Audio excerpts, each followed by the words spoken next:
लेकिन वो हर जगह वो ये कहते हैं कि यहाँ हमारे फलां देवता थे, लेकिन ये अभी कहीं से साबित नहीं हुआ है। ये हमारी ज्ञानवापी मस्जिद में भी ये अभी तक साबित नहीं है।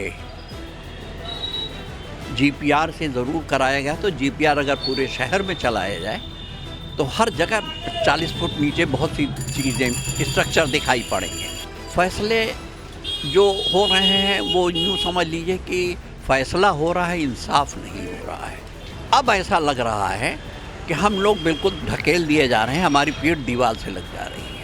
जिसकी पीठ दीवार से लग जाती है अब या तो मर जाता है या खड़ा हो जाता है। वाराणसी में ज्ञानवापी मस्जिद और काशी विश्वनाथ मंदिर के बीच मालिकाना हक को लेकर सुन्नी सेंट्रल वक्फ बोर्ड और अंजुमन इंतजामिया मस्जिद कमेटी की याचिकाएं इलाहाबाद हाई कोर्ट ने खारिज कर दी हैं। अपने फैसले में इलाहाबाद हाई कोर्ट ने 1991 के मुकदमे के ट्रायल को मंजूरी दे दी। इस फैसले को हिंदू पक्ष की बड़ी जीत माना जा रहा है। जिन 5 याचिकाओं पर अदालत का फैसला आया है उनमें से 3 याचिकाएं 1991 में दायर की गई।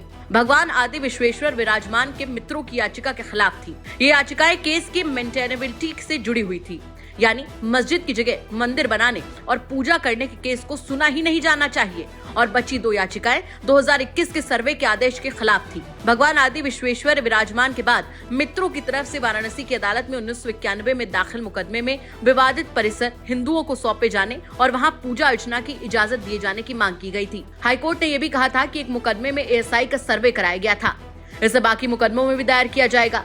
इसके साथ ही अगर निचली अदालत को लगता है कि किसी हिस्से का सर्वे कराने की जरूरत है तो अदालत एएसआई को सर्वे कराने के लिए निर्देश भी दे सकती है। वाराणसी कोर्ट के सामने जो मुकदमा है उसमें ज्ञानवापी मस्जिद के विवादित स्थान पर एक प्राचीन मंदिर को बहाल करने की मांग की गई है। याचिकाकर्ताओं का तर्क है कि ज्ञानवापी मस्जिद दरअसल काशी विश्वनाथ मंदिर का ही हिस्सा है और औरंगजेब के शासनकाल में जबरदस्ती इस स्थान पर मस्जिद बना दी गई थी। हालांकि कोर्ट के इस फैसले के बाद मुस्लिम पक्ष के अंजुमन इंतजामिया मस्जिद कमेटी के ज्वाइंट सेक्रेटरी SM यासीन ने बड़ा बयान दिया है। उन्होंने कहा है कि कोर्ट ने बस ये फैसला किया है, न्याय नहीं किया। उन्होंने ये भी कहा कि अब इस फैसले के बाद उनकी पीठ दीवार से लग चुकी है, वो पीछे नहीं हटेंगे।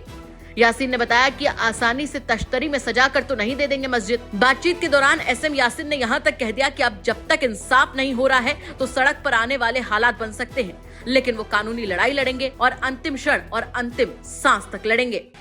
हाई कोर्ट के फैसले के बाद मुस्लिम पक्ष को निराशा हाथ लगी है। क्या निराशा हाथ लगी है, किस तरह से देख रहे हैं इस फैसले को? निराशा तो हाथ लगी है। हुआ ये है कि प्लेस ऑफ वर्शिप एक्ट जिसको समाहित कर लिया गया था बाबरी मस्जिद के केस में, जबकि हम लोग वहाँ गए भी थे, लेकिन उसके बाद भी उसको नहीं माना जा रहा। ये बहुत अफसोस की बात है, जबकि वो 5 जजेस की बेंच थी और जिसके आज के माननीय मुख्य न्यायाधीश जो सर्वोच्च न्यायालय में है वो भी थे उन जजेस में।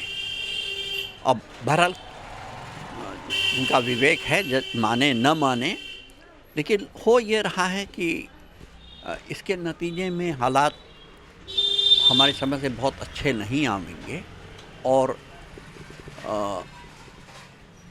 बहुत से लोग उत्साहित होकर के और सी जगहों पे पंजा मारने की कोशिश करेंगे।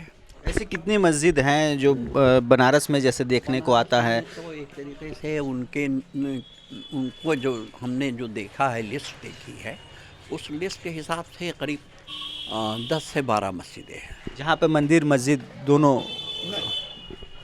का विवाद है। मंदिर अलग है, मस्जिद अलग है, लेकिन वो हर जगह वो ये कहते हैं कि यहाँ हमारे फलां देवता थे, लेकिन ये अभी कहीं से साबित नहीं हुआ है। ये केस अभी यानी आप यूँ समझ लीजिए कि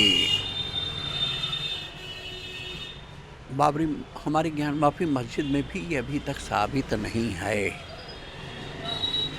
जीपीआर से ज़रूर कराया गया, तो जीपीआर अगर पूरे शहर में चलाया जाए तो हर जगह 40 फुट नीचे बहुत सी चीज़ें स्ट्रक्चर दिखाई पड़ेंगे। अब वो स्ट्रक्चर किस चीज़ का है, कैसा है, अब ये तो सब बहस की बात होगी, बहस का मुद्दा होगा, लेकिन फैसले जो हो रहे हैं वो यूँ समझ लीजिए कि फ़ैसला हो रहा है, इंसाफ नहीं हो रहा है हमारा। ये इसको दूसरी बात, एक बात मैं और बता दूँ, अब ऐसा लग रहा है कि हम लोग बिल्कुल ढकेल दिए जा रहे हैं, हमारी पीठ दीवार से लग जा रही है। तो आप इसको न्याय नहीं मान रहे हैं, फैसला हुआ हम है। न्याय नहीं मान रहे, फैसला मान रहे हैं, न्याय नहीं मान रहे। पीठ दीवार से लगने का क्या मतलब है? आप अच्छी तरह देख रहे हैं कि मतलब जिसकी पीठ दीवार से लग जाती है अब या तो मर जाता है या खड़ा हो जाता है। डू और डाई की स्थिति है। हाँ, डू और डाई क्या मतलब, कोई हम सड़क पर तो नहीं आ रहे हैं, अभी ऐसा मौका नहीं आया है। कब ऐसा मौका क्या मतलब आ सकता है? अब जो हालात बन रहे हैं उससे लग रहा है, क्योंकि जब इंसाफ नहीं हो रहा है तो ऐसा लग रहा है। सड़क पे भी आ सकता है। नहीं, हम ये नहीं कह रहे हैं, हमने नहीं कहा, कभी नहीं कहा है कि हम सड़क पे आएंगे। हम कानूनी लड़ाई लड़ेंगे और अंतिम क्षण तक लड़ेंगे, अंतिम क्षण तक लड़ेंगे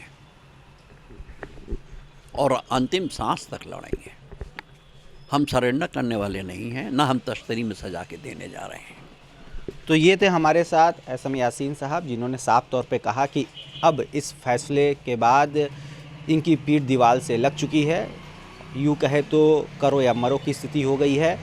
और ये भी साफ तौर पे कह दिया है कि हम आसानी से हार नहीं मानेंगे और तश्तरी में सजा कर किसी चीज़ को और हम न तो देंगे। लड़ाई लड़ेंगे, ये भी कहा है मैंने। इन्होंने ये भी बात साफ की कि सड़क पर न तो ये आएंगे, न ही किसी तरह का कुछ आपसी भाईचारे में कमी आने देंगे, बल्कि जो भी कुछ लड़ाई लड़ी जाएगी वो कानूनी ही लड़ी जाएगी। वाराणसी से रोशन जायसवाल की रिपोर्ट, यूपी तक।